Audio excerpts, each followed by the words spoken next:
গত 1.5 বছরে আবার পুনরায় সকল প্রশাসনিক জটিলতা শেষ করে কুমিল্লা বিভাগ বাস্তবায়নের উদ্যোগ এখন শেষ পর্যায়ে। সংস্কার কমিশনের মাধ্যমেও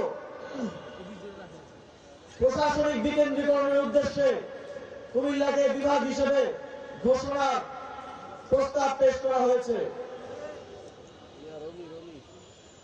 শুধুমাত্র আর একটি উচ্চ পর্যায়ের বৈঠকের মাধ্যমে এখন কুমিল্লাকে বিভাগ ঘোষণা করা সম্ভব। যেই সরকারি দায়িত্ব আসুক, কুমিল্লার বিভাগ হওয়া অবশ্যম্ভাবী।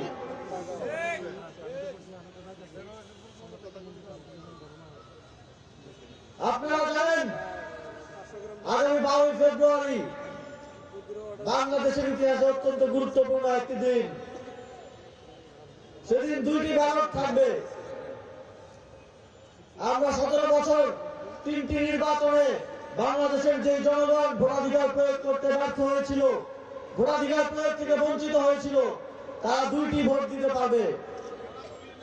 একটি সংসদ সদস্য পদপ্রার্থীর মার্কায় এবং দ্বিতীয়টি গণভোট। 11 জন ঐক্যজোট 300 আসনে তাদের প্রার্থী ঘোষণা করেছে। আপনারা আমাদের বিশ্বাস 11 দলীয় জোটের প্রার্থীদেরকে বিজয়ী করবেন। তবে গণভোটে হ্যাঁ ভোট বিজয়ী হয়ে বাংলাদেশ এর সুফল আরো দীর্ঘ সময়ের জন্য পাবে।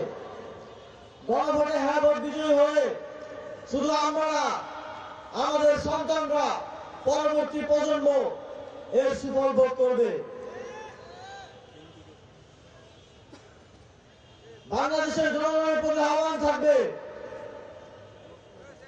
আপনারা প্রার্থীর ব্যালটে দাঁড়িপাল্লায় ভোট দেন, সাতটাগলিতে ভোট দেন, রিক্সায় ভোট দেন, ধানের শীষে ভোট দেন, আর যেখানেই ভোট দেন, গণভোটে একটাই সিল মারতে হবে।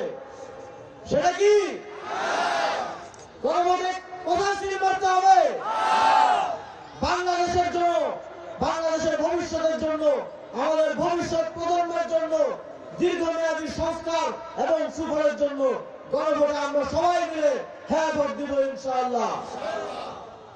প্রথমেই মনোনয়ন বাছাই পর্বে ঋণ খেলাপি এবং বিদেশি নাগরিকদের মনোনয়ন বৈধ করার মাধ্যমে পক্ষপাতিত্ব আমরা দেখতে পেয়েছি।